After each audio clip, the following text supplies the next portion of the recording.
Hello everyone, welcome to learning book. Learning book पे आप सभी का स्वागत है। लर्निंग बुक के इस वीडियो में हम 13 और 14 दिसंबर 2020 से संबंधित करंट अफेयर के महत्वपूर्ण प्रश्नों को डिस्कस करेंगे। अपने क्वेश्चन के डिस्कशन की शुरुआत की जाए उससे पहले आप सभी से एक रिक्वेस्ट है, लर्निंग बुक के प्रत्येक वीडियो को अधिक से अधिक शेयर करें और जो नए व्यूअर्स हैं, चैनल पे पहली बार आ रहे हैं, उनसे रिक्वेस्ट है वो सब्सक्राइब करके बेल आइकॉन को प्रेस कर दें, जिससे जो भी नई वीडियो चैनल पे अपलोड हो उसकी नोटिफिकेशन आप तक समय से पहुँच सके। और जो बेसिक कोर्स चल रहा है एनसीईआरटी का, उसको आप अपने दोस्तों के साथ अधिक से अधिक शेयर करें। अभी वो बिल्कुल स्टार्ट किया गया है। क्लास 6 की एनसीईआरटी पहले डिस्कस की जाएगी, फिर क्लास 7 की, फिर क्लास 8 की, इस तरीके से वो कवर किया जाएगा। तो जो बिल्कुल स्टार्टिंग से एनसीईआरटी कोर्स से जुड़ जाएगा उसको आने वाले टाइम में बहुत ही ज़्यादा फ़ायदा मिलने वाला है किसी भी एग्ज़ाम के लिए। तो आप अधिक से अधिक अपने दोस्तों के साथ एनसीईआरटी कोर्स को भी शेयर करें। आइए फिर शुरुआत करते हैं अपने आज के पहले प्रश्न के साथ। फोर्ब्स की तरफ से जारी 100 पावरफुल वुमेन लिस्ट में निम्न में से किस महिला को पहला स्थान प्राप्त हुआ है? देखो, फोर्ब्स एक लिस्ट जारी किया है पूरे वर्ल्ड की जो 100 पावरफुल वीमेन हैं उनकी। उसमें जो पहला स्थान दिया गया है वो दिया गया है एंजेला मार्कल को। ऑप्शन डी करेक्ट हो जाएगा। एंजेला मार्कल ये चांसलर ऑफ जर्मनी है। चांसलर ऑफ जर्मनी कौन होता है? अब आप इसको ऐसे समझो कि हमारे वहाँ जो पीएम का पावर है, मतलब कि प्रधानमंत्री का पावर है, वो जर्मनी में चांसलर का पावर होता है। और ये 2005 से लगातार चांसलर बनी हुई हैं जर्मनी की। और इन्हें फोर्ब्स की तरफ से जारी इस वर्ष की 100 पावरफुल वुमेन की लिस्ट में पहला स्थान मिला है। ऑप्शन डी करेक्ट हो जाएगा। और चर्चा करते हैं ऑप्शनों पे। किरण मजूमदार शाह। किरण मजूमदार शाह ये एक इंडियन कंपनी है जिसका नाम है बायोकॉन लिमिटेड। ये बायोटेक्नोलॉजी की कंपनी है। उसकी फाउंडर और चेयरपर्सन किरण मजूमदार शाह हैं। इनको इस वर्ष EY world entrepreneur of the year 2020 का अवार्ड दिया गया था। इस क्वेश्चन को मैंने आपको कराया भी है। साथ ही साथ ये ऑस्ट्रेलिया की हाईएस्ट सिटीजन सिविलियन ऑनर से भी इनको सम्मानित किया जा चुका है। ऑस्ट्रेलिया का जो हाईएस्ट सिटीजन सिविलियन का ऑनर होता है उससे भी इन्हें सम्मानित किया जा चुका है। और निर्मला सीतारमन ये भारत की पहली पूर्णकालिक यानी फुल टाइम फाइनेंस मिनिस्टर हैं जो कि फीमेल हैं। इसके पहले फाइनेंस मिनिस्टर मतलब फुल टाइम क्यों बोला जा रहा है? फुल टाइम इसलिए बोला जा रहा है कि इससे पहले भी फाइनेंस मिनिस्टर फीमेल रही हैं। वो थी इंदिरा गांधी। लेकिन इंदिरा गांधी फुल टाइम नहीं थी क्योंकि इंदिरा गांधी ने फाइनेंस मिनिस्ट्री जो थी उसको अपने पास रखा था। वो पीएम थी। प्रधानमंत्री होते हुए कुछ समय के लिए उन्होंने अपने पास फाइनेंस मिनिस्ट्री जो थी, मतलब कि वित्त मंत्रालय को अपने अधीन रखा था। इसलिए पहली full time female finance minister India की हैं निर्मला सीतारमन। और बात करते हैं कमला हैरिस की। ये इंडियन वर्जिन की हैं और पहली वाइस प्रेसिडेंट हैं अमेरिका की, USA United state of America की ये पहली फीमेल वाइस प्रेसिडेंट हैं कमला हैरिस। और अभी हाल ही में जो इलेक्शन हुआ उसमें जो बाइडन और कमला हैरिस इन दोनों ने इलेक्शन को जीता है। तो डोनाल्ड ट्रंप अब वहाँ के राष्ट्रपति नहीं हैं, जो बाइडन राष्ट्रपति हैं और उपराष्ट्रपति कमला हैरिस हैं जो कि पहली महिला उपराष्ट्रपति हैं अमेरिका की। नेक्स्ट क्वेश्चन है, किस देश ने कोरोना वायरस महामारी को देखते हुए एक नया संपत्ति कानून पास किया है जिसके तहत देश के पूंजीपतियों पर एक खास तरह का टैक्स लगाया जाएगा? देखो, ये कानून पास किया गया है अर्जेंटीना के द्वारा। कैसा है ये कानून? कोविड-19 की वजह से प्रत्येक देश की इकोनॉमी डाउनफॉल हुई है। अब हर देश अपने अपने तरीके से अपनी इकोनॉमी को फिर से मतलब कि पूरी तरीके से रास्ते पे आ जाए, उसके तहत कुछ ना कुछ काम किया जा रहा है। अब हमारे इंडिया में आप देखोगे कि इस समय MSME सेक्टर को बूस्टअप करने के लिए गवर्नमेंट बहुत ज़्यादा योजनाएं लेके आ रही है। और वहीं अर्जेंटीना क्या कर रहा है? अर्जेंटीना जो वहाँ के पूंजीपति हैं, जो मतलब कि ज़्यादा पैसे वाले हैं, उनके लिए एक विशेष तरह का टैक्स लगाया जाएगा। और ये टैक्स अर्जेंटीना में बता दिया गया कि सिर्फ एक बार लगाया जाएगा ताकि देश को कोविड-19 से जो नुकसान हुआ है उससे उबारा जा सके। इसलिए ये टैक्स लगाया जा रहा है पूंजीपतियों पर। और ये सिर्फ उन पूंजीपतियों पर लगाया जाएगा जिनके पास 20 करोड़ पीसो से ज़्यादा संपत्ति होगी। अर्जेंटीना का जो करेंसी है उसको बोलते हैं अर्जेंटीना की पीसो। अर्जेंटीना पीसो बोलते हैं। तो जिसके पास 20 करोड़ पीसो से ज़्यादा संपत्ति होगी सिर्फ उन्हीं पे ये टैक्स लगाया जाएगा। ऑप्शन बी करेक्ट हो जाएगा। अर्जेंटीना ये साउथ अमेरिका का देश है और जो यहाँ की लैंग्वेज है, नेशनल लैंग्वेज है, वो स्पेनिश है। तो इसको ध्यान रखोगे कि अर्जेंटीना की नेशनल लैंग्वेज स्पेनिश है। ऑप्शन बी यहाँ पे करेक्ट हो जाएगा। नेक्स्ट क्वेश्चन है, भारतीय रिजर्व बैंक ने हाल ही में महाराष्ट्र में स्थित किस बैंक का लाइसेंस रद्द कर दिया है? भारतीय रिजर्व बैंक हमारे देश का ये सेंट्रल बैंक है। ये इसके पास पावर है किसी भी बैंक के लाइसेंस को रद्द करने की। किसी भी बैंक को खोलने के लिए लाइसेंस भी भारतीय रिजर्व बैंक ही देता है। और भारतीय रिजर्व बैंक ने कराड़ जनता सहकारी बैंक लिमिटेड के लाइसेंस को रद्द कर दिया है। ये महाराष्ट्र का बैंक था क्योंकि इसने जो रूल एंड रेगुलेशन है उसको वायलेट किया, आरबीआई की गाइडलाइन को वायलेट किया, इसीलिए इसके लाइसेंस को रद्द कर दिया गया है रिजर्व बैंक ऑफ इंडिया के द्वारा। हाल ही में रिजर्व बैंक ऑफ इंडिया ने किन किन पे फाइन लगाया है उसको भी यहाँ पे हम देख लेते हैं। पंजाब नेशनल बैंक पे 1 करोड़ रुपए का फाइन लगाया गया रिजर्व बैंक ऑफ इंडिया के द्वारा। Muthoot vehicle and asset finance limited पर 34.5 लाख की पेनाल्टी लगाई गई रिजर्व बैंक ऑफ इंडिया के द्वारा। और फ़ोन पे प्राइवेट लिमिटेड पे 1.39 करोड़ रुपए की पेनाल्टी लगाई गई रिजर्व बैंक ऑफ इंडिया के द्वारा। और ये penalty reserve bank of India तब लगाता है जब कोई भी बैंक या finance company reserve bank of India की गाइडलाइन को वायलेट करती है तो वो पेनाल्टी लगा सकता है, या फिर अगर उसको लगता है कि इस कंपनी का लाइसेंस को ख़त्म कर देना है तो वो लाइसेंस रद्द भी कर सकता है। तो देखो इसमें से याद क्या रखना है, पंजाब नेशनल बैंक के ऊपर 1 करोड़ रुपए की पेनाल्टी लगाई गई है रिजर्व बैंक ऑफ इंडिया के द्वारा।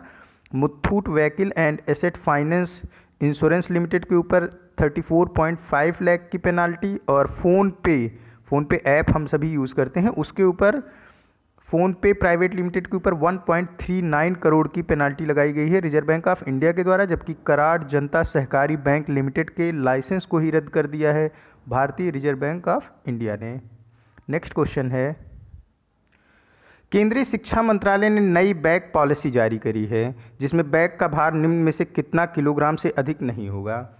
देखो बैग जो बच्चे स्कूल में लेके जाते हैं उन पे काफ़ी समय से हमेशा ये चर्चा का विषय रहा है कि बच्चों का बैग बहुत भारी होता है।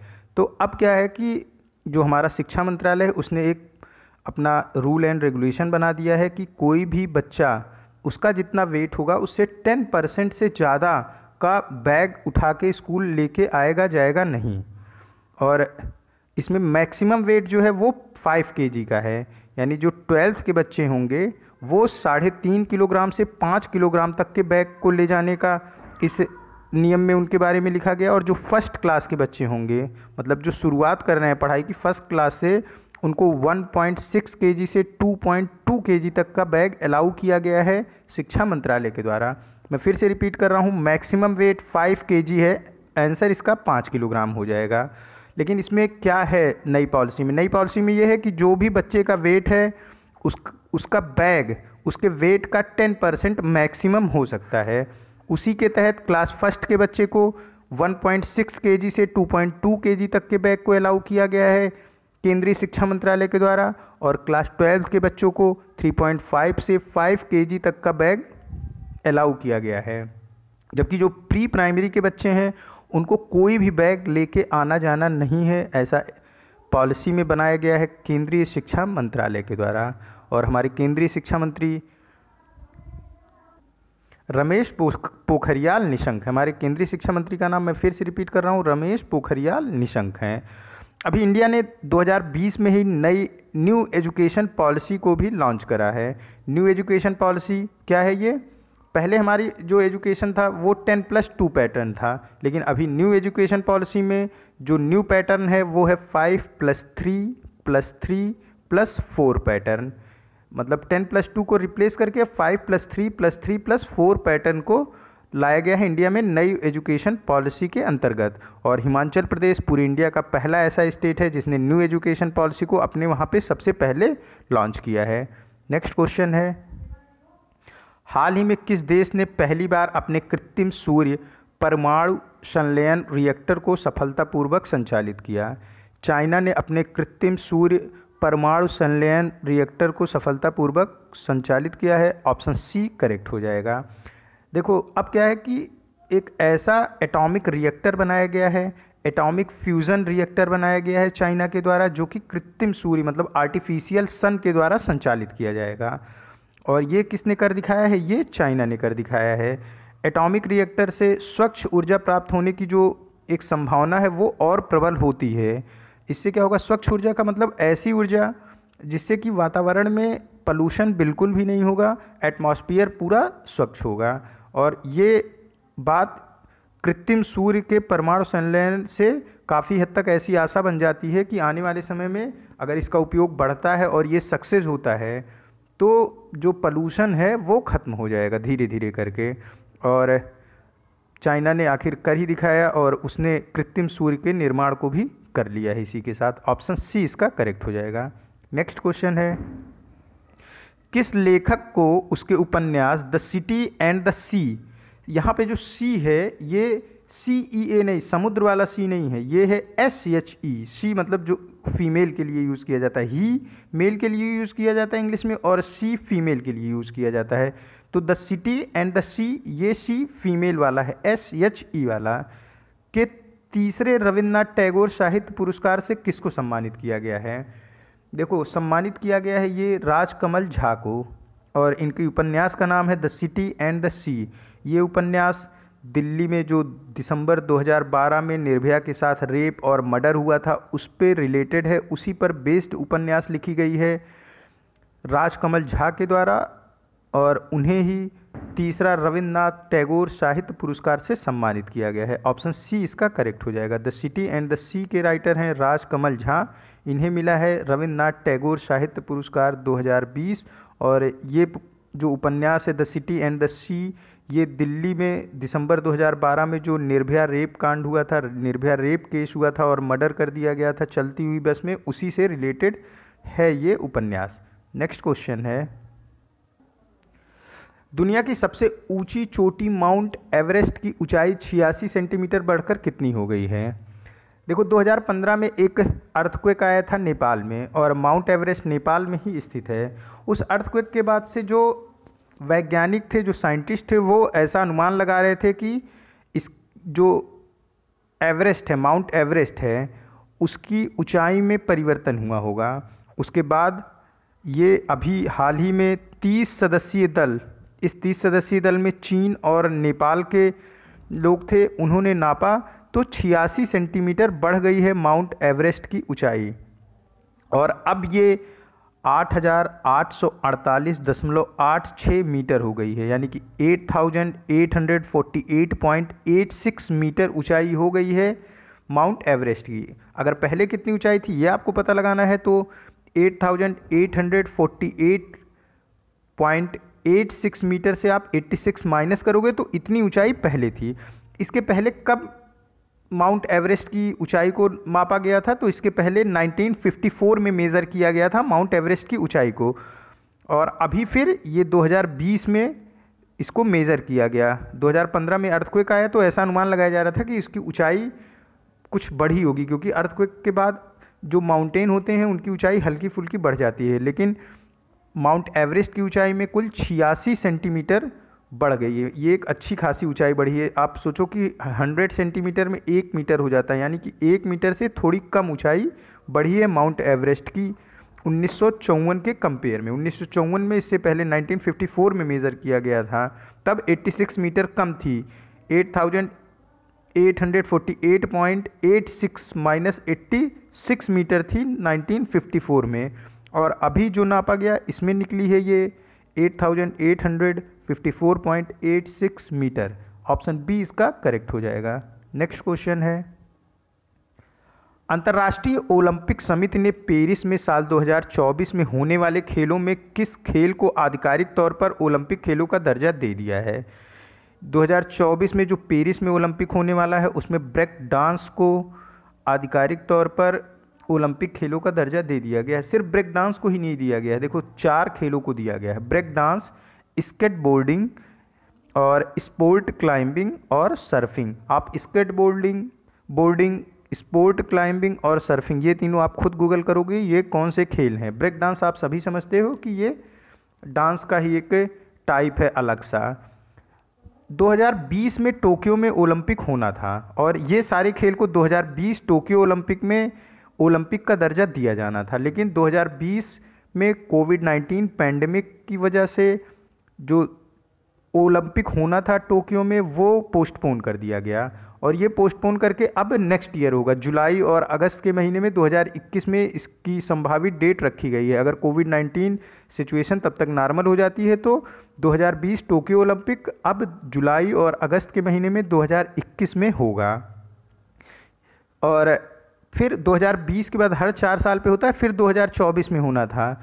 तो लेकिन अब जो 2021 में होगा उसमें इन खेलों को break dance, skateboarding, sport climbing और सर्फिंग को ओलंपिक खेलों का दर्जा 2021 पोस्टपोन्ड वाला जो है अगले वर्ष होगा, 2020 में जो होना था उसमें इन खेलों को ओलंपिक का दर्जा नहीं दिया गया। हालांकि अगर ये 2020 में होते तो जो ओलंपिक संघ है उसकी ऐसी योजना थी कि इनको 2020 के टोक्यो ओलंपिक में ही ओलंपिक खेलों का दर्जा दे दिया जाएगा, लेकिन ये पोस्टपोन करना पड़ा कोविड-19 की वजह से और ये फिर 2021 में चले गए। तो अब इन खेलों को 2024 के ओलंपिक में खेलों का दर्जा दिया गया है। यहाँ पे ऑप्शन सी करेक्ट हो जाएगा, ब्रेक डांस। नेक्स्ट क्वेश्चन है, राजस्व खुफिया निदेशालय, इसको इंग्लिश में बोलते हैं directorate of revenue intelligence. Directorate of revenue intelligence के 63वें स्थापना दिवस के अवसर पर किसको बहादुरी पुरस्कार दिया गया? देखो, डायरेक्टरेट पहले समझते हैं डायरेक्टरेट एंड रेवेन्यू इंटेलिजेंस का क्या रोल है, ये क्या काम करता है। डायरेक्टरेट ऑफ रेवेन्यू इंटेलिजेंस ये जो स्मगलिंग होती है गोल्ड की, डायमंड की, इंडियन करेंसी की या फिर फॉरेन करेंसी की या फिर ड्रग्स की, इनके स्मगलिंग को रोकने का काम राजस्व खुफिया निदेशालय डायरेक्टरेट ऑफ रेवेन्यू इंटेलिजेंस का होता है। अब दो ऐसे व्यक्ति हैं जिसने मदद की राजस्व खुफिया निदेशालय की डायरेक्टरेट ऑफ रेवेन्यू इंटेलिजेंस की। उनका नाम है नजीमुद्दीन TS और सुमेर सेन।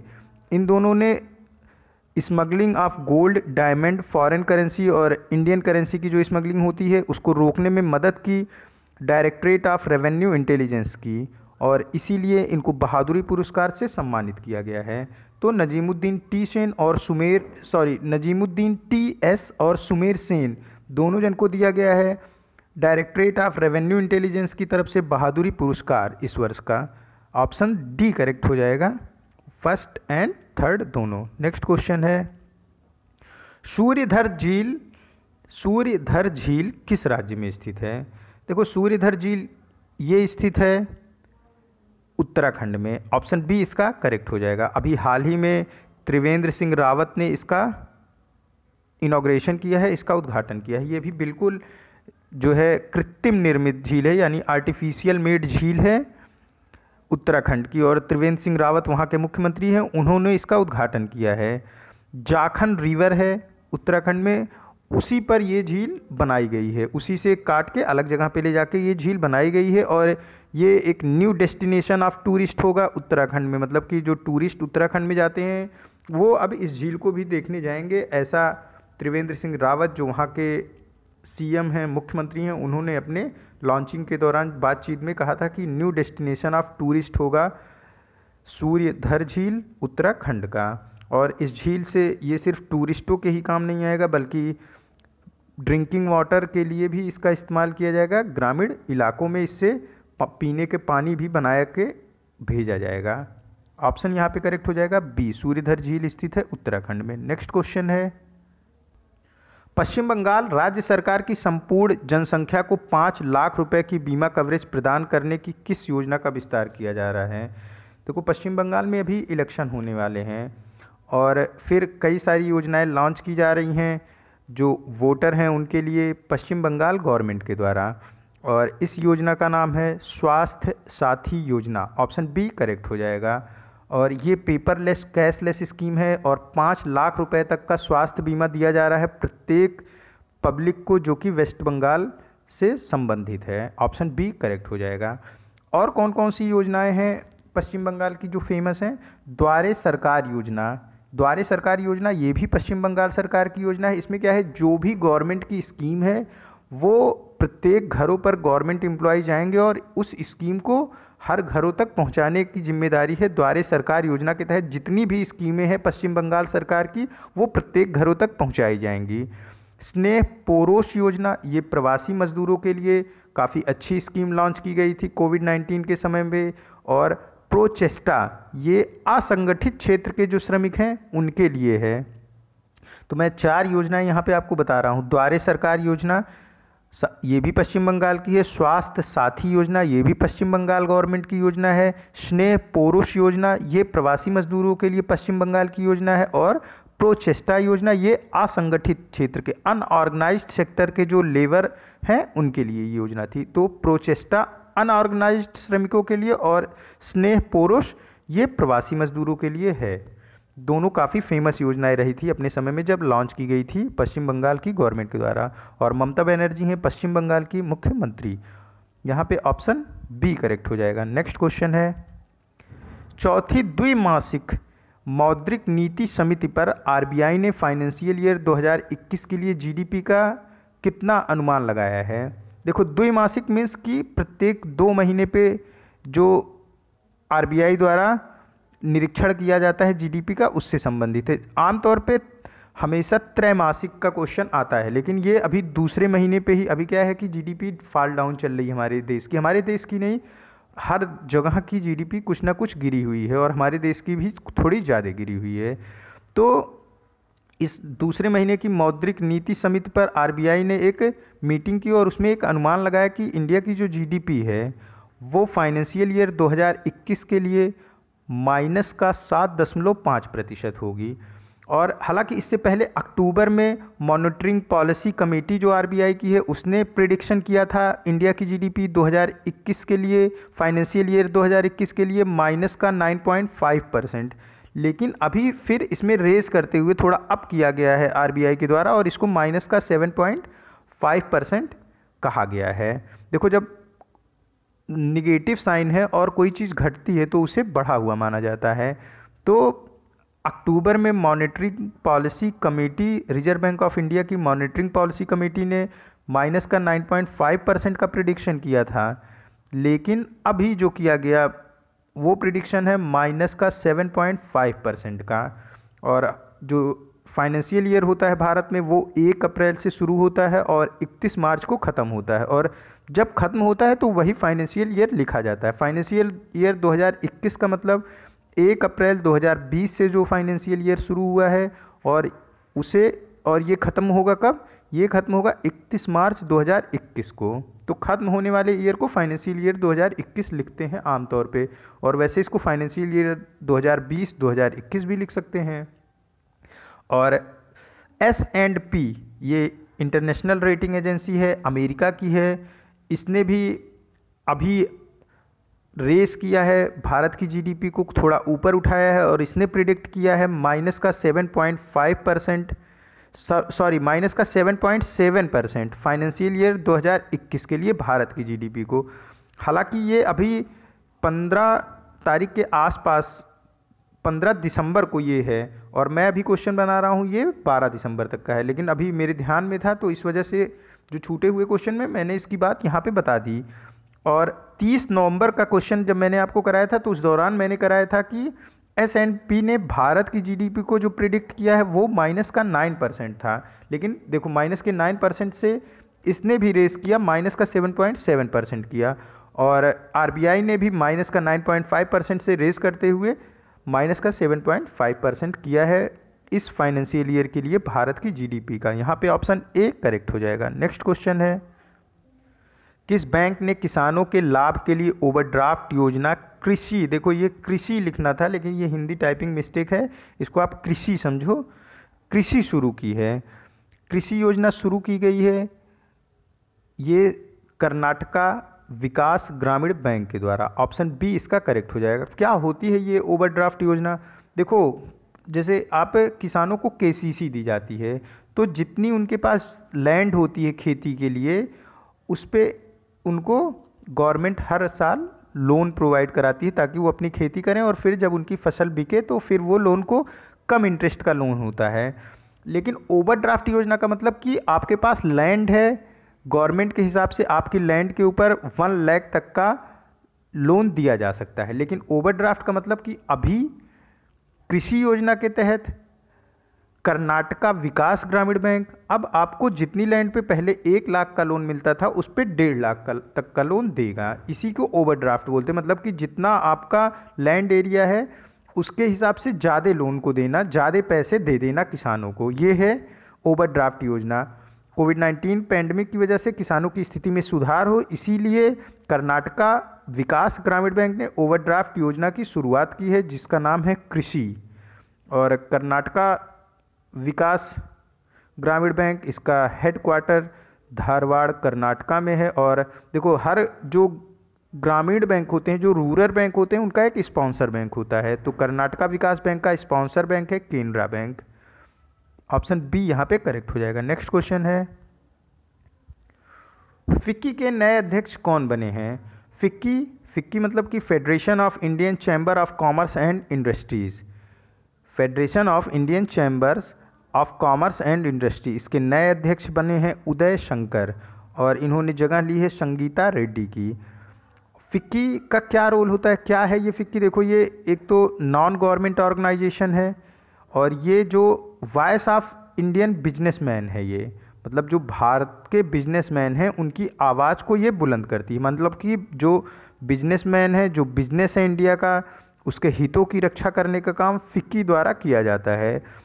और इसके नए अध्यक्ष बनाए गए हैं Uday Shankar. Option A correct हो जाएगा। नेक्स्ट क्वेश्चन है, 2020 के लिए फॉर्च्यून बिजनेस पर्सन कौन है? 2020 के लिए फॉर्च्यून बिजनेस पर्सन का जो खिताब दिया गया है वो मिला है एलन मस्क को। एलन मस्क ये स्पेस एक्स कंपनी है, उसके फाउंडर एंड सीईओ हैं। स्पेस एक्स कंपनी ये अमेरिका की एरोस्पेस मैन्युफैक्चरर कंपनी है, मतलब कि जो अंतरिक्ष में काम करने वाली कंपनी है। ये प्राइवेट कंपनी है अमेरिका की, और अंतरिक्ष के लिए ट्रांसपोर्टेशन व्हीकल और जैसे एयर स्पेस क्राफ्ट ये सब मैन्युफैक्चर करती है स्पेस एक्स कंपनी। उसी के फाउंडर और सीईओ हैं एलन मस्क। इन्हीं को Fortune business person of year 2020 का खिताब दिया गया है। और 2 नाम आपको और याद रखने हैं क्योंकि ये इंडियन है, इंडियन वर्जिन के हैं। शांतनु नारायण ये चेयरमैन और सीईओ हैं एडोब के। इन्हें 8वीं रैंक दी गई है Fortune business person of the year 2020 में, और पहली रैंक दी गई है एलन मस्क को। और 9वीं रैंक दी गई है वो मास्टर कार्ड के सीईओ हैं। मास्टर कार्ड के जो सीईओ हैं उनको इसमें 9th रैंक दी गई है। एक चीज़ आपको और याद रखना है, जो बाइडन और कमला हैरिस ये time magazine person of the year 2020 हैं। तो कितनी चीज़ें बताई गई? एलन मस्क ये Fortune business person of the year के पहले स्थान पर हैं, और शांतनु नारायण ये दूसरे स्थान पे हैं, जो कि एडोब के चेयरमैन एंड सीईओ हैं। मास्टर कार्ड के सीईओ ये 9वें स्थान पे हैं फॉर्च्यून बिजनेस पर्सन की लिस्ट में। अब फॉर्च्यून बिजनेस पर्सन की बात खत्म, अब बात करते हैं time magazine person of the year 2020 की। Time magazine person of the year 2020 बने हैं जो बाइडन, जो कि नए प्रेसिडेंट हैं यूएसए के, और कमला हैरिस जो कि नई वाइस प्रेसिडेंट हैं यूएसए की, और ये यूएसए की पहली फीमेल वाइस प्रेसिडेंट भी हैं। और कमला हैरिस इंडियन वर्जिन की हैं। यहाँ पे ऑप्शन ए करेक्ट हो जाएगा। नेक्स्ट क्वेश्चन है, सभी घरों में साफ पीने का पानी उपलब्ध कराने के लिए वॉश कॉन्क्लेव 2020 में कौन सा लक्ष्य वर्ष निर्धारित किया गया है? देखो, कई सारे क्वेश्चन यहाँ से बनेंगे। सबसे पहले तो वॉश कॉन्क्लेव 2020 कहाँ पे आयोजित किया गया? वॉश कॉन्क्लेव 2020 आयोजित किया गया हैदराबाद में। दूसरा क्वेश्चन यहाँ से बनेगा, इसका आयोजन किसके द्वारा किया गया? तो इसके आयोजन में यूनिसेफ और National Institute of Rural Development and Panchayati Raj, इन दोनों ने मिलकर वॉश कॉन्क्लेव जो कि हैदराबाद में आयोजित किया गया उसको आयोजित किया था। और इसमें 3 राज्यों ने हिस्सा लिया। कौन कौन से थे? तेलंगाना, आंध्र प्रदेश और कर्नाटका। इन तीनों राज्यों ने वॉश कॉन्क्लेव 2020 जो कि हैदराबाद में आयोजित हुआ, जिसको आयोजित किया यूनिसेफ और National Institute of Rural Development and Panchayati Raj ने, उसमें हिस्सा लिया। और इसमें जो टारगेट ईयर रखा गया है वो 2024 है, यानी 2024 तक सभी घरों में तेलंगाना, आंध्र प्रदेश और कर्नाटका के साफ पीने का पानी उपलब्ध कराने का लक्ष्य रखा गया है तेलंगाना, कर्नाटका और आंध्र प्रदेश की सरकार के द्वारा। और एक और जल जीवन मिशन चलाया जा रहा है केंद्र सरकार के द्वारा, जिसमें प्रत्येक जो रूरल इंडिया है वहाँ के प्रत्येक घरों में पाइप्ड टैप वाटर पहुँचाने का लक्ष्य रखा गया है। और उसका भी जो टारगेट ईयर है वो है 2024, यानी 2024 तक जल जीवन मिशन के तहत प्रत्येक ग्रामीण घरों में पाइप्ड वाटर, टैप वाटर पहुंचाए जाने का टारगेट है इंडियन गवर्नमेंट का। और वॉश कॉन्क्लेव का भी जो टारगेट ईयर है वो है 2024 ही। ऑप्शन डी यहाँ पे करेक्ट हो जाएगा। ये आज का लास्ट क्वेश्चन था। मिलते हैं नए करंट अफेयर के साथ नेक्स्ट वीडियो में। Keep study on learning book. Thank you for watching this.